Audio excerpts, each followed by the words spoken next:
Hi guys, তো আজকে চলে আসলাম গ্রিন ভ্যালিতে। আর কমপ্লেক্সে ঢুকেই দেখি আমার ফেভারিট পদ্ম ফুলগুলো। তো 3 মাস আগে এগুলো রিপোর্টিং করেছিলাম, আর এখন দেখতেই পাচ্ছ কেমন হয়েছে। তো আমার তো ভালোই লাগছে, অনেক অনেক ফুটেছে।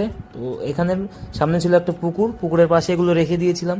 জায়গাটা খুবই ভালো এখানে, আর পাশেই চলে যাচ্ছে উপরে কাজে। তো কাজে এসেই আজকে অনেক কাজ রয়েছে। প্রথমে গোড়াগুলো খুঁড়তে হবে, যেহেতু ভিজে গেছে, মাটি টাইট হয়ে গেছে, তারপর জল বেঁধে যাচ্ছে। তো তার জন্য সবগুলো এখন গোড়াগুলো খুঁড়ে নিচ্ছি।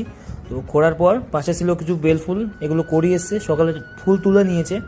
আর পাশে ছিল জবা সুন্দরী, আর জবা সুন্দরীটাকেও খুব সুন্দর লাগছে আজকে।